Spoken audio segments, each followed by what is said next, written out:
So hello everyone, आपका वर्द code के एक नए एपिसोड में आपका स्वागत है। तो आज हम एक स्पेशल प्रॉब्लम सॉल्व करने वाले हैं जिसका नाम है wave to form max heaps. तो आज यही प्रॉब्लम क्यों, तो एक्चुअली क्या बात है कि ये प्रॉब्लम हमारे आईआईटी में, कई आईआईटीज़ में इन प्लेसमेंट्स में, ऑनलाइन असेसमेंट्स में पूछा गया है क्वेश्चन। तो ये बहुत बार, ये मतलब एक कंपनी ने ऑलमोस्ट हर जगह पूछा था। तो एक प्रैक्टिकली काफ़ी अच्छा क्वेश्चन भी है ये। बट अगर आप एक अच्छा क्वेश्चन भी है, चलिए तो फिर हम स्टार्ट करते हैं। तो हमें गिवन क्या है कि हमें एक मैक्स हीप बनाना है। तो max heap is a special kind of complete binary tree in which every node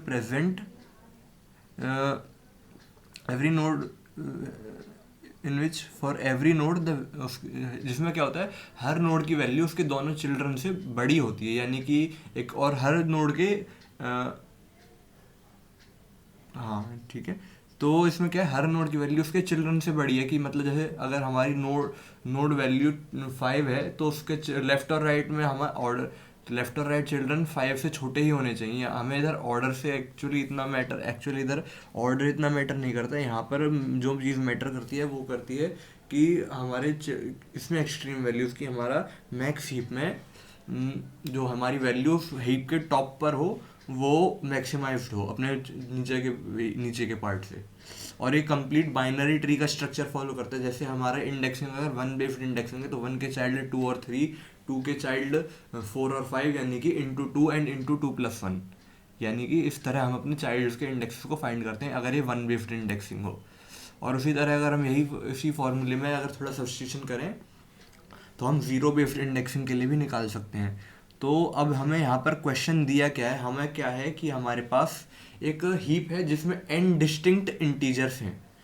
तो हमें क्या बताना है कि हम उन डिस्टिंक्ट इंटीजर्स को किस वे में अरेंज करें कि हमारे पास कितने वेज में अरेंज करके हम डिफरेंट मैक्स हीप्स ऑब्टेन कर सकते हैं।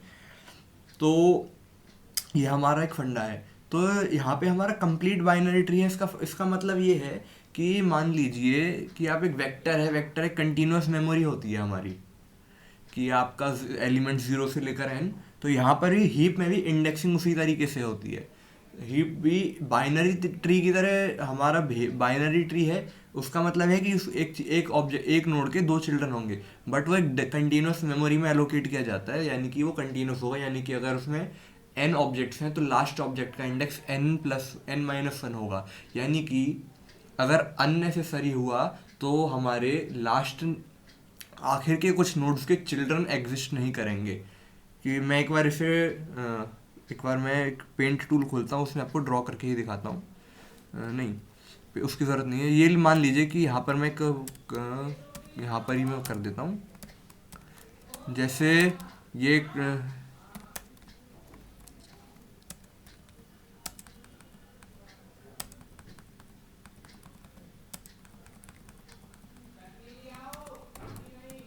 तो यहाँ पर पहली आपने देखा, यहाँ पहली में 1 एलिमेंट, फिर 2 यानी कि इसके दो चाइल्ड, यहाँ पे 4 है क्योंकि हर किसी का एक है। यहाँ पे फिर क्या है, यहाँ पर 4 है तो 8 एलिमेंट्स।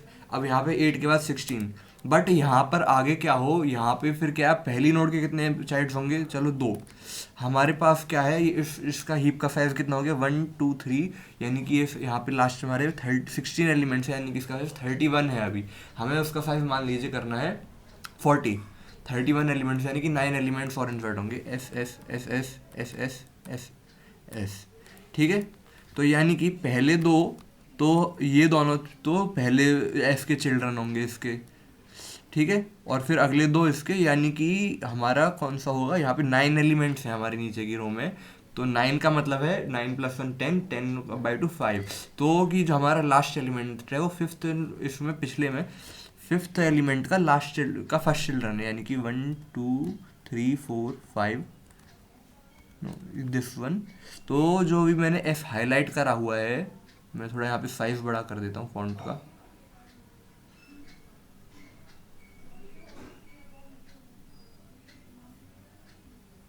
तो यहाँ पर एक एस हाईलाइटेड है, मैं उसके लेफ्ट में स्पेस दे देता हूँ। ये वाला एस लास्ट, जो हमारा लास्ट एलिमेंट होगा एस, वो इसका चिल्ड्रन होगा।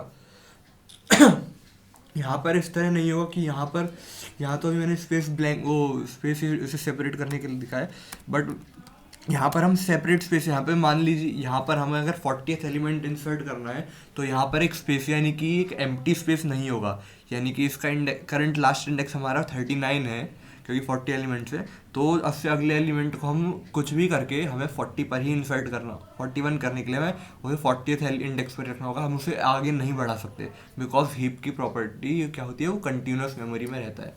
तो इस क्वेश्चन के लिए ये एक फैक्ट एक बहुत इंपॉर्टेंट रोल प्ले करता है। अब इस चीज़ से हम क्या नोटिस कर सकते हैं, हमें एक चीज़ क्या नोटिस करनी है कि एक हमारी अगर रूट है तो हम हर एन के लिए उस वैल्यू, अगर हमारे हीप का साइज एन है तो हम उससे ये पता कर सकते हैं कि उस हीप में लेफ्ट से जो लेफ्ट हीप होगा और राइट हीप में दो पार्ट होंगे उसके चिल्ड्रन के लिए, तो उसके लेफ्ट हीप में कितने एलिमेंट्स होंगे और राइट में कितने होंगे। ये ट्री की तरह यहाँ पे ये तो होगा नहीं कि अगर इक्वल डिस्ट्रीब्यूशन होगा, क्योंकि यहाँ पर हमारी मेमोरी एक ट्रायंगल, अगर जैसे हम ये ट्रायंगल बना रहे हैं 2n का, तो ये लेफ्ट से भर रहा है, तो इसलिए हम इक्वली डिस्ट्रीब्यूट नहीं कर सकते। तो हमें यहाँ पर उस सभी की लेफ्ट में कितनी वैल्यूज जाएंगी एक चीज़ वो पता होनी चाहिए, क्योंकि आगे क्वेश्चन में हेल्प करेगा, अभी मैं बताता हूँ वो क्यों। क्योंकि फिर हम इससे ये कर सकते हैं, क्योंकि हमारे पास यहाँ पर डिस्टिंक्ट इंटीजर्स हैं, हमें क्या करना होगा, ये मैक्स हीप है तो सबसे मैक्सिमम वैल्यू उसके टॉप पर हो जाएगी, फिर उसके अलावा हमारे पास n-1 वैल्यूज बचेंगी। अब हमारे पास क्या है कि हमारे पास लेफ्ट में हमेशा फिक्स्ड नंबर ऑफ वैल्यूज ही जाएंगी, because for n left number of elements in the left heap are constant for every n, and right will be the n-1 minus left value. So यहाँ से हमारे पास क्या हो जाएगा कि हमें जो बची n-1 वैल्यूज है उनमें से लेफ्ट के लिए कुछ वैल्यूज सेलेक्ट करनी होंगी, हमें n-1 c left of n, इतनी वैल्यूज हम लेफ्ट में भेजेंगे और बाकी वैल्यूज को हम राइट में भेजेंगे। और फिर ये हमने जब चूज कर ली है उधर से एनसीआर वाले फंडे कॉम्बिनेटोरिक्स लगाकर, फिर उसके बाद हम रिकर्सिवली लेफ्ट में हम लेफ्ट वाले हीप के कॉम्बिनेशन ट्राई करेंगे, और लेफ्ट में हमारे पास लेफ्ट ऑफ n वैल्यूज हैं तो वहाँ पे कितने पॉसिबल परम्यूटेशंस, कितने पॉसिबल मैक्स हीप बन सकते हैं उतनी उस साइज के। तो ये इस तरह रिकर्जन चलेगा यहाँ पर। सो अभी इस पॉइंट तक सब कुछ क्लियर है, तो अब हम यहाँ पे करते हैं। तो अब मैंने यहाँ पर एक देखेंगे, चलो कोड पे आते हैं। मैंने और हमें क्वेश्चन में दिया है कि हमें जो आंसर है उसे 10⁻9 + 7 सॉरी इसके मोड में प्रिंट करना है। ये इसलिए क्योंकि हमारा यहाँ पे अगर मान लीजिए कुछ अच्छी वैल्यू आ जाती है, मान लीजिए 63 है, 63 के लेफ्ट में 32 और राइट में भी 32, तो 63 का वो क्या बनेगा 62C32, पहला पार्ट तो ये बन गया।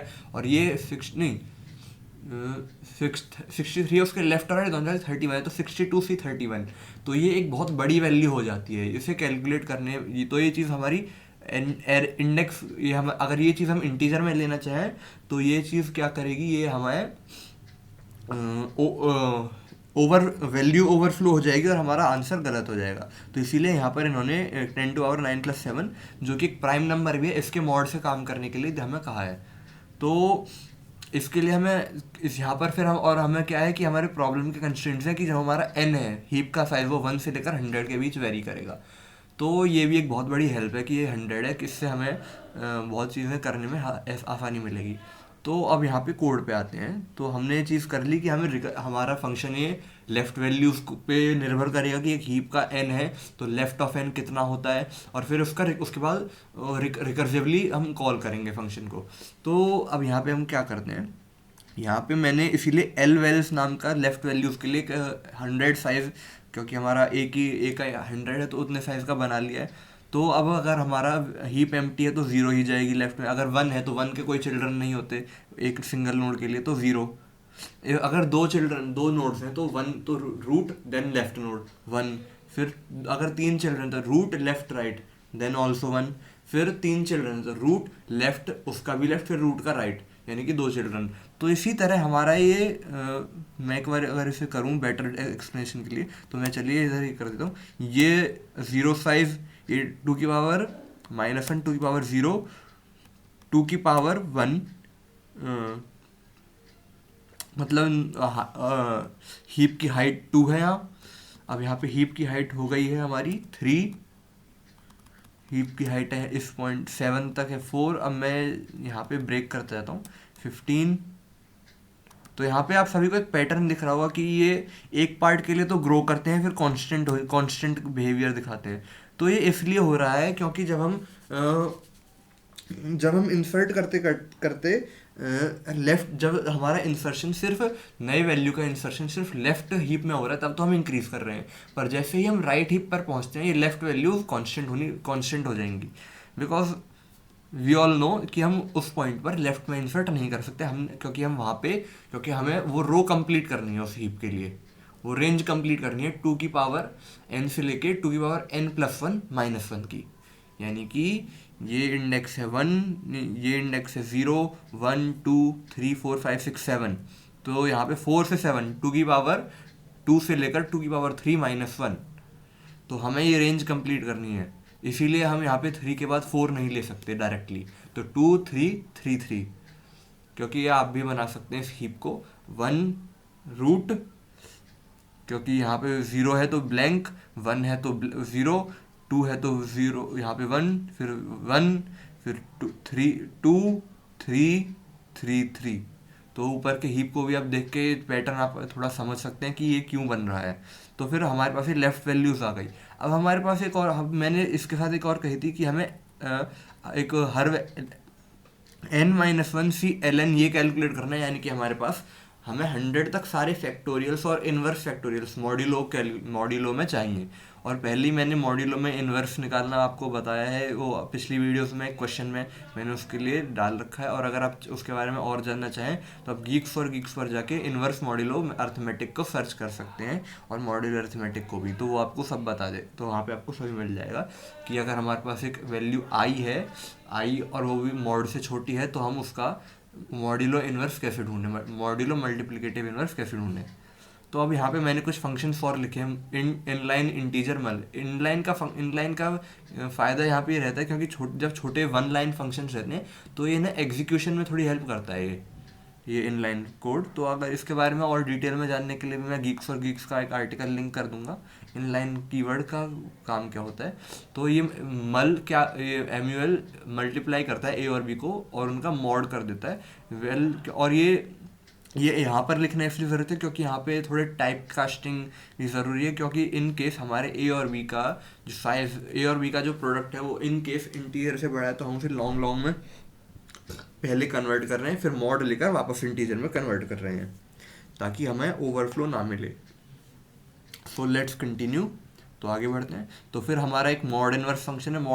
हमारी मॉड इनवर्स की एक्चुअली प्रॉपर्टी क्या होती है कि अगर हम एक नंबर है और उससे बड़ा एक प्राइम नंबर है, लेट से जैसे यहाँ पर हमारा 10⁻⁹ एक प्राइम नंबर है, तो अगर हमें किसी भी उससे छोटे किसी भी नंबर को उस प्राइम नंबर -2 इतनी पावर पर रेज कर देते हैं तो वो अपना मॉड्यूलो इन्वर्स प्रोड्यूस करता है। यानी कि इस प्रॉपर्टी का ये मतलब है कि अगर for any prime number p and A number n less than p, अगर हम उस नंबर n को p-1 पावर पर रेज कर देते हैं और p से मॉड लेते हैं तो 1 आता है आंसर। तो यहाँ पर हम उसी लॉजिक से काम करके मल्टीप्लिकेटिव इन्वर्सेस को फाइंड करते हैं मॉड्यूलो अर्थमेटिक में। तो अब आगे बढ़ते हैं। अब हमारा इनिट फंक्शन, इसका काम क्या है कि हमारा मैक्स यहाँ पे 101 इसलिए लिया क्योंकि हमारा ए का साइज ही उतना है। तो ये हमारा फैक्टोरियल्स बनाएगा। For i equals to 1, factorial of 0 1 होता है, और फिर 1 से लेके मैक्स -1 तक हमारे पास क्या आ जाएंगे कि हम पिछले फैक्टोरियल में i को मल्टीप्लाई कर दें। और उसी तरह फिर हमारे पास फैक्टोरियल 100 आ जाएगा। अब इन्वर्स फैक्टोरियल 100 के लिए हम उसका इन्वर्स कर देंगे, mod inverse factorial max -1, because I fact of n equals to mod inverse factorial of n। तो फिर हम क्या करेंगे, अगर हम ऐसे ही करके इसमें जैसे हमने फॉर लूप में i मल्टीप्लाई करा है, अगर हम अगले इनवर्स फैक्टोरियल में उसका इंडेक्स मल्टीप्लाई कर देंगे तो पिछला इनवर्स फैक्टोरियल में मिल जाएगा। यानी कि 1/100 फैक्टोरियल में अगर हम 100 मल्टीप्लाई करें तो हमें मिलेगा 1/99 फैक्टोरियल। तो यहाँ पर हमने वही लॉजिक यूज़ करा है और हम वो कांस्टेंट, हम यहाँ पर कांस्टेंट टाइम जो कि 100, यहाँ इस लूप का भी 100, और जो ये पार्ट है इसका लॉग पावर चलता है। तो इधर हमारा 10⁻9+7 है, और इसे हम पावर बेस 2 में लेंगे तो हमारा 29 या 30 स्टेप्स जो कि जाएगा, यानी कि हम करीब करीब 250 स्टेप्स में पूरा 100 फैक्टोरियल और इनवर्स फैक्टोरियल को कैलकुलेट कर रहे हैं। So let's move to the next part, N C R हमारा वही है, ये n factorial by r factorial n minus R factorial उस चीज़ को रिटर्न करता है। तो इसके लिए हम क्या कर रहे हैं, factorial of n multiplied by inverse factorial of r into inverse factorial of n minus R. तो ये चीज़ हमारा एक सिंपल कैलकुलेशन है।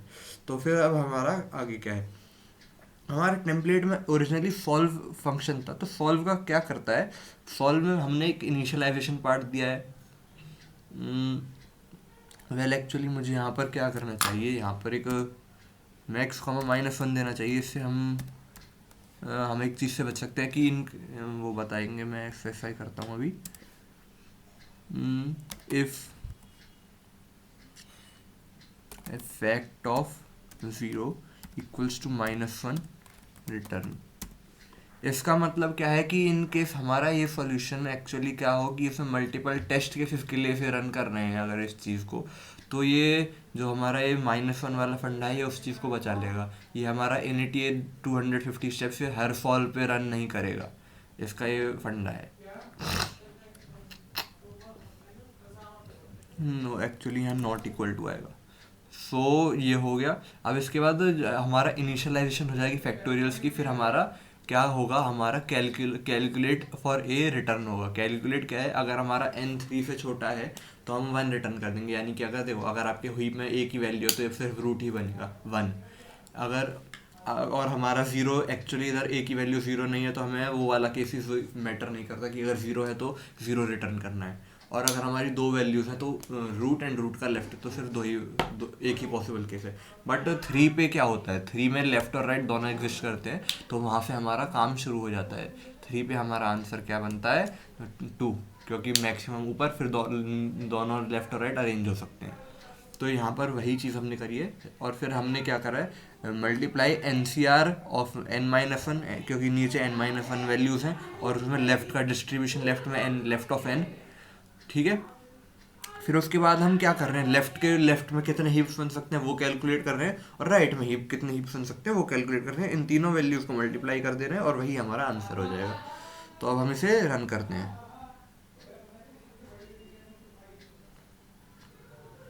ओके, मैंने यहाँ पे आउटपुट विंडो है, लेट्स टेस्ट। तो ये यहाँ पर ये उसने करेक्ट आंसर दिया है। अब हम टेस्ट विद कस्टम इनपुट, तो लाइन 1 पे क्या कर रहा है ये, वेल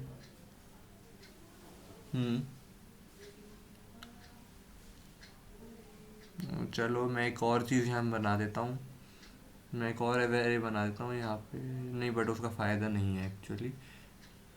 वेल जो हमारे यहाँ पे एक्चुअली हमारे सैम्पल टेस्ट केसेस पास हो गए, अब हम इसे सबमिट कर देते हैं। अब हमारा यहाँ पे ये आउटपुट देखते हैं, आउटपुट क्या है, हमारा सक्सेस है, टेस्ट केस करेक्टनेस ठीक है, टाइम कॉम्प्लेक्सिटी भी ठीक है हमारी, क्योंकि यहाँ पे हमारी टाइम कॉम्प्लेक्सिटी अगर हमारा यहाँ पे 250 स्टेप्स है इस पार्ट के लिए, इनिट फंक्शन के लिए, और उसके बाद जो कैल्क फंक्शन है वो O of log n, log of n में चलेगा, बिकॉज एन इक्वल्स, क्योंकि लेफ्ट में आधे ऑलमोस्ट लेफ्ट में जितनी वैल्यूज जाएंगी वो आधे से वो n/2 के, उसकी अपर लिमिट n/2 होगी, ठीक है। तो यहाँ पर नहीं, अगर देखते हैं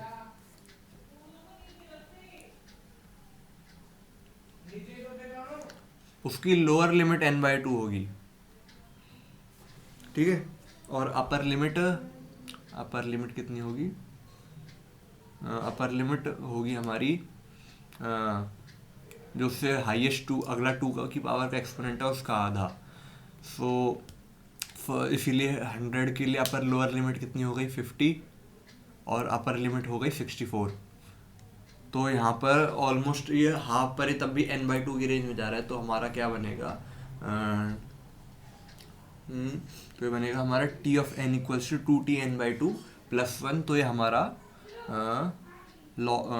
ऑफ लॉग एन बन जाता है शायद ये। मेरे को करेक्टली आपको एनालिसिस बता दूं तो ये शायद या तो एन या फिर लॉग एन कुछ इसी तरह का बिहेवियर देता है। 4 times N by 4, 8 times N by 8।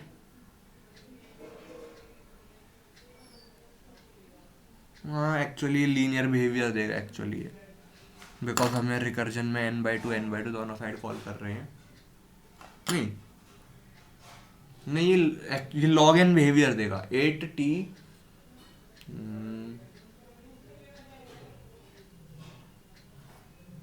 एक बार मैं करते हूँ,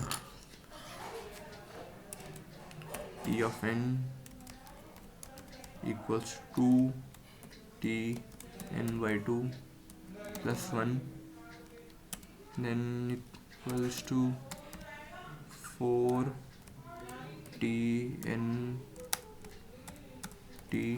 n/4 plus 3। हाँ तो ये मेरे हिसाब से हाँ, और n इक्वल्स टू इस पॉइंट पे 1 हो गया तो t ऑफ 1 इक्वल्स टू 1।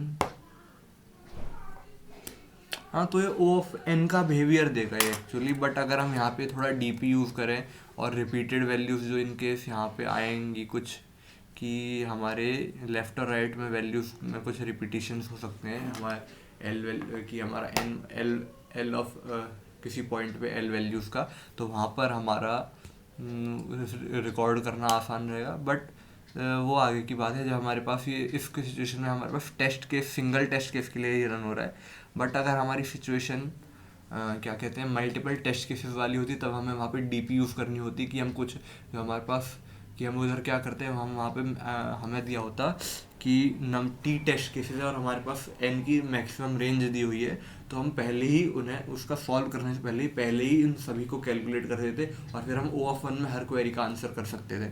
ये एक तरीका है। अगर आपको उस तरह का कोई क्वेश्चन मिले तो मैं उसके लिए मॉडिफाइड कोड भी आपको लिंक में प्रोवाइड कर दूंगा और उसका मैथमेटिकल फंडा भी आपको बता दूंगा किस तरह है। मैथमेटिक्स एक्चुअली वहाँ पे सेम रहेगी, बस हमें क्या होगा कि हमें वहाँ पे हर पॉइंट पर कैलकुलेट करने की ज़रूरत नहीं पड़ेगी, हम प्रीवियसली रिकॉर्डेड वैल्यूज़ में से कुछ को रिटर्न कर देंगे।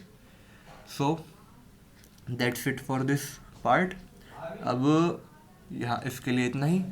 सो bye bye, keep learning, keep coding. हमारे अगले वीडियोस के लिए अगर आपको इससे कुछ सीखने को मिला तो लाइक करें, सब्सक्राइब भी करें, और आगे की वीडियोस के लिए अगर आपको आगे कुछ हम आगे वीडियोस पोस्ट करते रहेंगे तो उसके लिए सब्सक्राइब करें। Bye bye.